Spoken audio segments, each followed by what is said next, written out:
Hi, I'm Rose Martin, and this is Real Life with our very favorite life coach, Susan Harf. You know, Susan gives us tips and strategies and a lot of suggestions for ways we can navigate the tricky situations we get ourselves into. Like you, I can't wait to hear what's on her mind today. Hi, Susan. Hi, Rose. I'm happy to see you, and I'm so glad you joined us as well. Today, we're talking about something that I happen to think is a very interesting subject. We're talking about the imposter phenomenon, or the imposter syndrome. And that has to do with the feelings that some people get when they're in their normal life, their situation that they've been in for a while, mostly related to what they do for their jobs, so their careers, but it can happen related to other aspects of our lives too, and we're going to talk about that.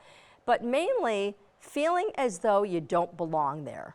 And I'm wondering, I love this topic because I'm wondering, is it feeling like you don't belong, or feeling like, you know, maybe I didn't deserve it, or maybe I'm not as smart as I think, or maybe just people are giving me too much credit, and am I really able to handle this? Is it insecurity? Well, it's all the above, and we're done right now. Okay. Rose, we can go. Rose, you're such a good life strategist right off the bat. Everything you said, yes, yes, and yes. Okay. So the fact is that the imposter syndrome is all about, I'm not good enough. I don't feel like I belong here because I'm going to be found out. They're either going to find out that I don't have the right education, I don't have the skill, I'm just pretending, I think I know what I'm doing, I really don't. All of those things can come up when you feel like I'm an imposter. The interesting thing is that when I was doing some research about this issue, what I found was 70% of the population has felt this way at one time or another. And the other interesting thing is that when the research was first done about the imposter syndrome, it started by a couple of people who were working with women primarily, and they decided deliberately to work with them and to poll women because they believed that it was mostly a phenomenon that exists among women only. Is that true? No, it's not. So that changed. So the original work was done in the late 70s. 1978 is when they did this first study. But soon after that, they moved into an understanding where we know now that the imposter syndrome can happen with men, with women. It can happen no matter what your job is. It happens to doctors, lawyers, medical personnel, people who are teachers, people who work with their hands. It doesn't really matter what you do necessarily. You can still get this feeling. Does it start as a child or a teenager, or is there something that happens or a trigger in your life where then you start to feel more insecure and doubt yourself? You know, it's different for different people, and what I want to sort of break it up into are two different groups. People who find this happening with them and has something to do, and that may have something to do with the environment that they grew up in, the kinds of things they were told as children, the kinds of ways they were treated by their parents and the people who raised them, versus others who find themselves in an environmental situation that brings that on. So why don't we first talk about some of the ways that this presents itself? Because there are many different kinds of things that happen to people when they are within this sort of syndrome. So one of the things that we see are people who I would call perfectionists. And those are people who have the imposter syndrome that need to be perfect all the time. If they get one B+, bad, not good enough for them, don't like that. If they have a fabulous day, but one thing goes wrong, the whole day is lousy. If they present a paper or they present some findings or they go to their boss or their team with information and one thing is left out, it was awful, they will describe it as a terrible experience. So these are people that are black and white. It's either great or it's horrible. Do they take criticism well, or is criticism one of those things that plays into it, saying like, oh, I must not be smart enough, I must not have done a good enough job? Such a good question, because they absolutely do not take criticism well. Okay. The second thing that comes to my mind relative to people who feel the imposter syndrome are what I call the experts. Those are people for whom They don't ever have enough qualifications in their mind. These are people who would never apply for a job that had even one thing, one criteria that the organization was looking for that they didn't have. They would find that to be ridiculous. Why would I ever apply for that job? Because I'm not the perfect candidate. These are people who are constantly seeking more degrees, more certifications, and they do not believe they have enough. You know, that's interesting because I think about people who keep going back to school or go back for retraining, or yet we think that it's only because they want to get better, better, and better, whereas sometimes they might present themselves as strong and capable and confident, but underneath, they're not feeling that way at all. Exactly, exactly. And these are the people who often do compensate by acting like they are an expert, and when what they're feeling inside is, oh my gosh, they're going to find me out, I'm really not an expert at all. When in fact, they absolutely may have the qualifications. They may not have a third or fourth degree, but it's not as though they're going into it completely blind. And after the experts, we think about who I call the natural geniuses. So those are people who really didn't have to do the homework, who really kind of skated through high school. Now they're in a college that is sort of stressing them out because everybody's smart there. And they're feeling like, I don't belong here because now I got to start working. I never had to work before. I never had to read the books. I never had to do the work to get the A. And now they do, and they think that because they have to work so hard, that's proof that they're not really where they should be and they're imposters. That's fascinating. So I'm wondering, so we can understand that people might be insecure. We can understand they want to get more degrees. We can understand that finally they're having to work more than they ever thought before. But I'm wondering how I might notice if someone's suffering from imposter syndrome. Let's say it's someone in our family or it's their child. Then how can you help? Well, it's interesting. Interesting you should ask that because oftentimes we don't know. We really don't know that they're feeling it because it's an internal feeling, and they're good at masking it. There's another kind of imposter that we think about, and those are the people who are what I call the soloists. They're people who have to do everything themselves, and that comes to mind with your question because those are people who do not want anybody else on their team. They don't want anybody trying to be a teammate or a helper because number one, people are going to find out in their mind what they don't know. And also, they're not satisfied with what those people are going to do for them. So they prefer to do it all themselves, thinking that if they fly solo, it's going to be better for them. They're not going to be found out and they will make it right, which is being so hard on yourself. There's one last kind of imposter I want to mention too, along those lines that you were just mentioning. And that's the person who needs to be Superman or Superwoman in their entire life. So it's not just the career that they're concerned that they're not good enough in. If they feel, let's say, let down by their child one day, or their spouse says something or does something that they don't like, but they go to work and they're very productive and they have a great day at work, that day is still crossed off in their mind as lousy because something didn't go right in the rest of their life. So they demand a different kind of perfection from themselves. They say, if everything isn't right today, it's no good. I'm no good. And that's the part that is the difficulty, is we switch from that didn't go the way I wanted to I'm no good. And I think what I'm curious about with that is if we're one of those people in any one of those categories, and I think it's more predominant and more common than we might think.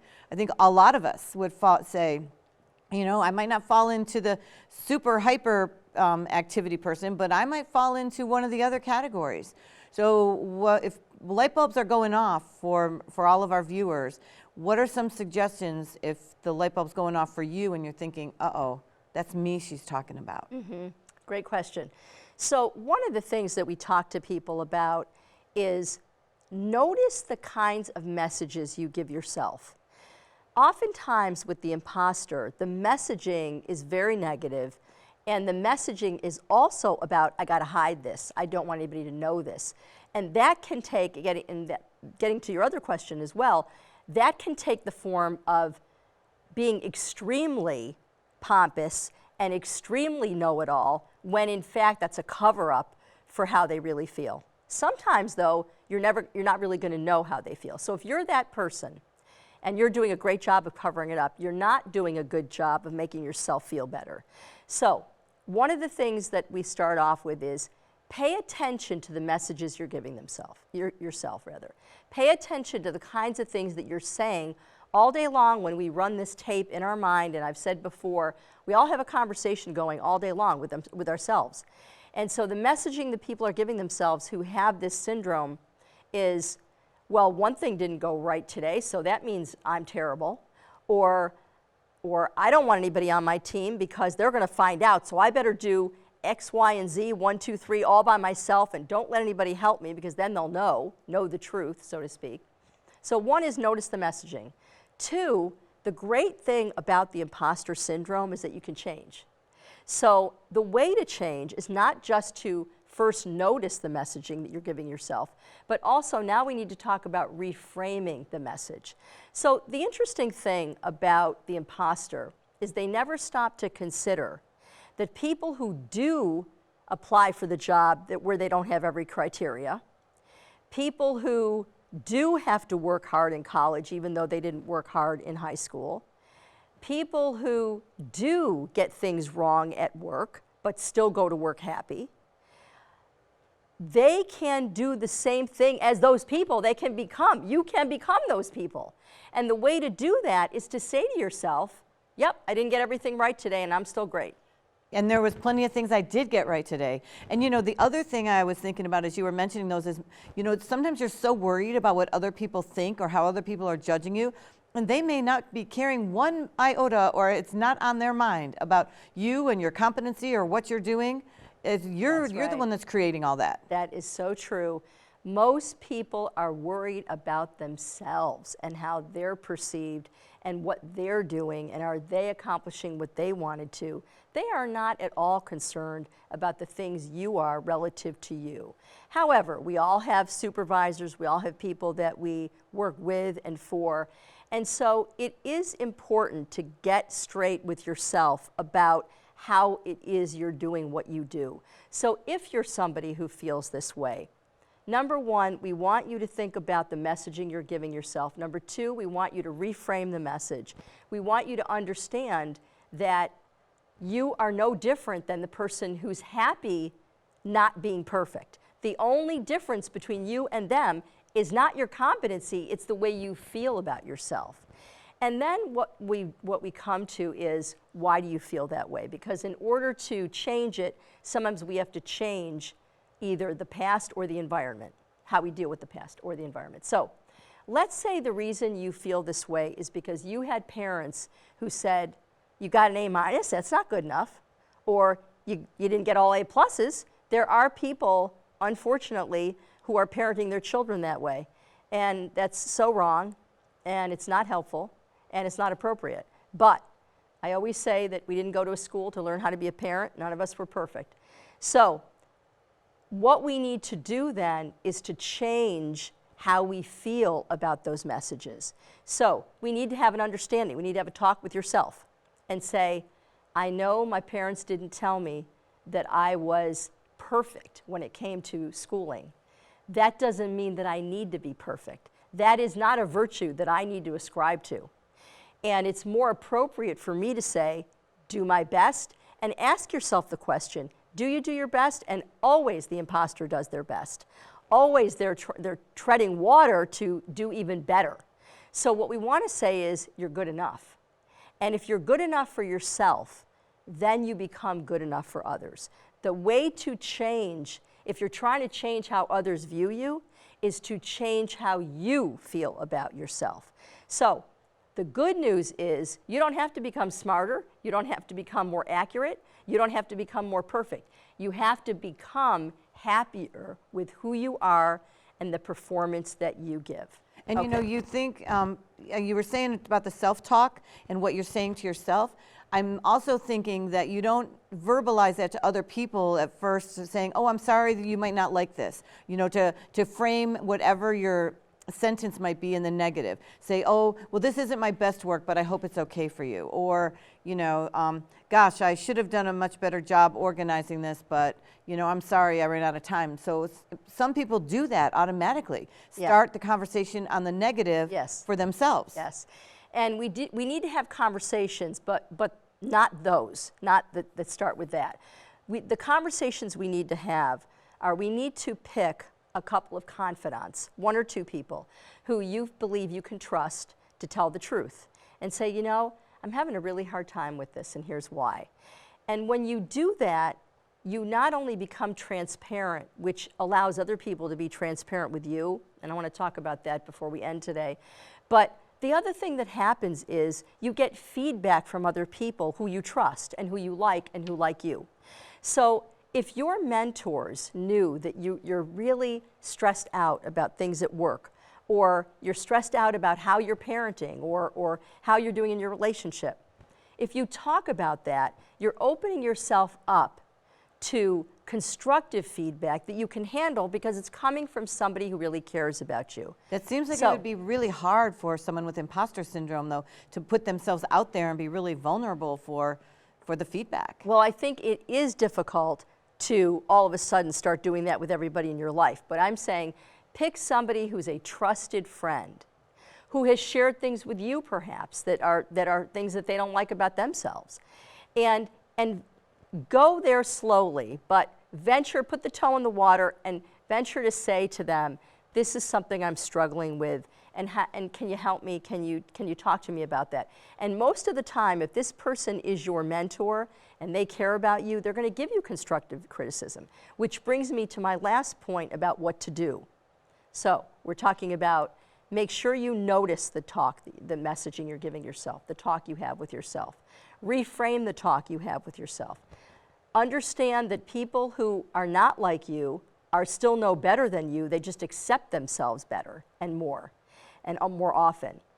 And lastly, entrust somebody with your real information about how you feel, and then you can act as if. And here's what that is. You put one foot in front of the other, you don't stop being afraid, but you do it anyway. And 99% of the time when I tell my clients to do this, they come back and they say to me, it worked. I applied for the job and I didn't have every single criteria, but they liked me. They liked what I had to offer. It worked. I didn't get straight A's, but I'm still a smart person and I know what I'm doing. Now, there are times when the environment perpetuates this feeling.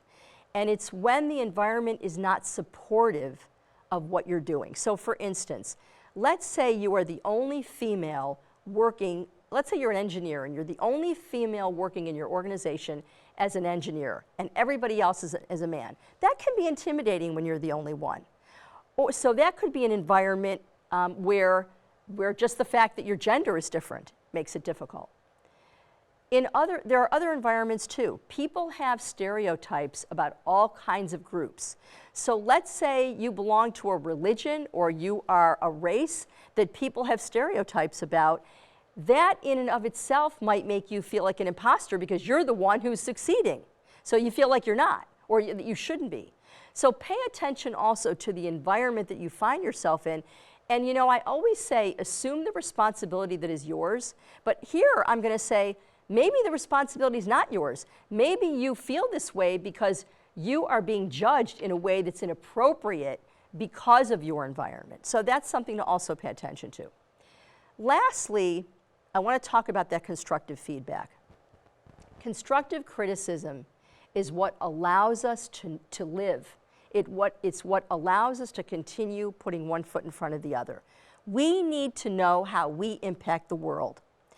And what I've been reading lately are some articles that are very interesting about, because they're from people like Warren Buffett and people who have been very successful in their careers.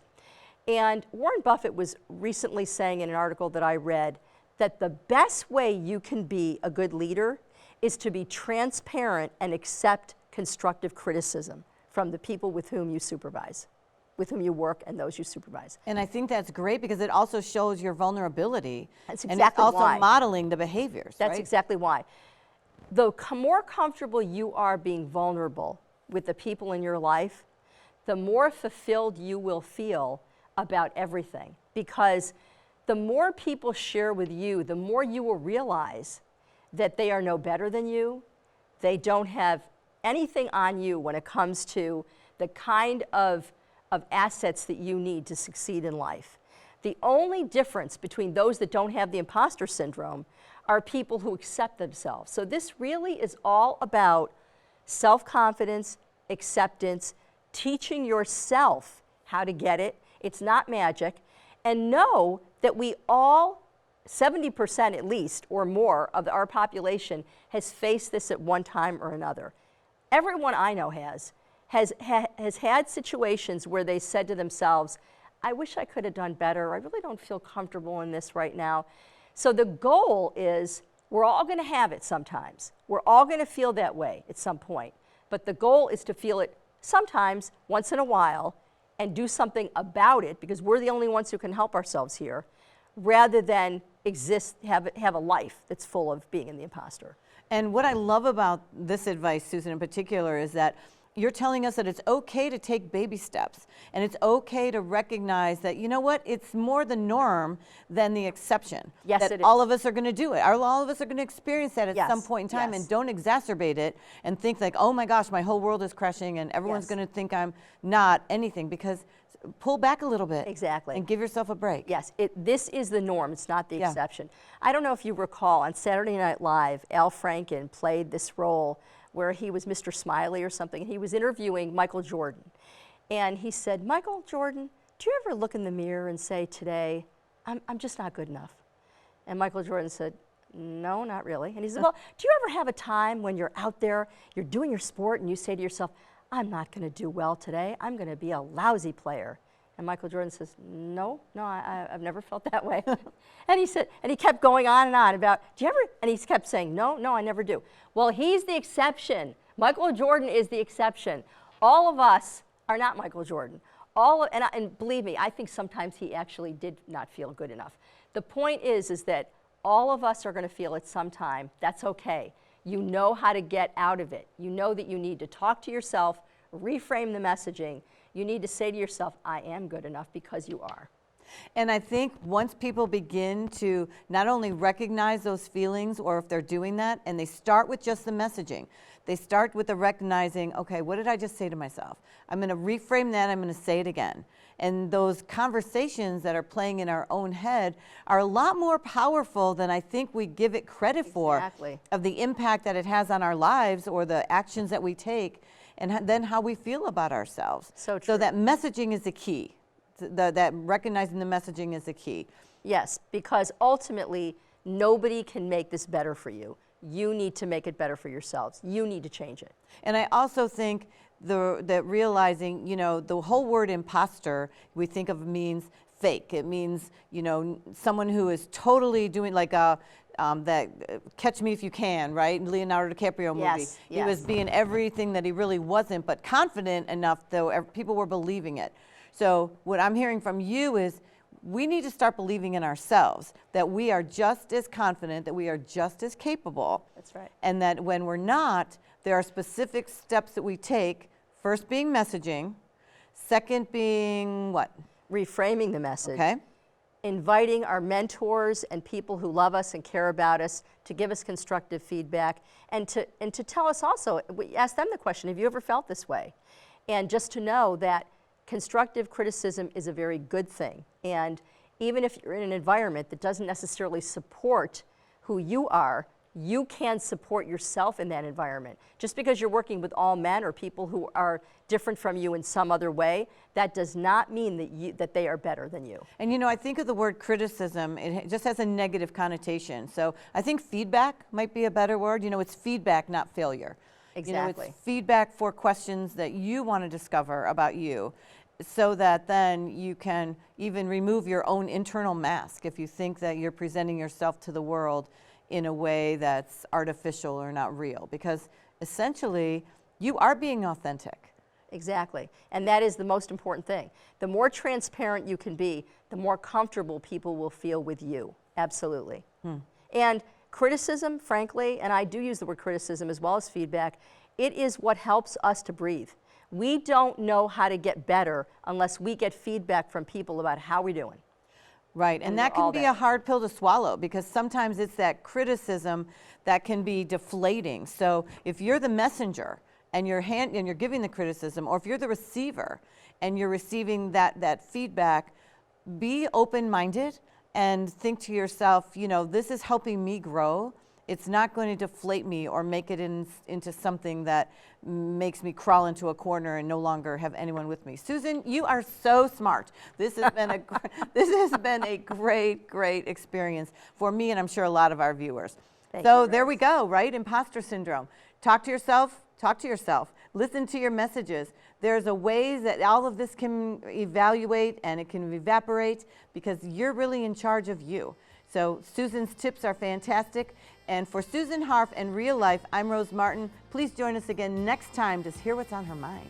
Thank you.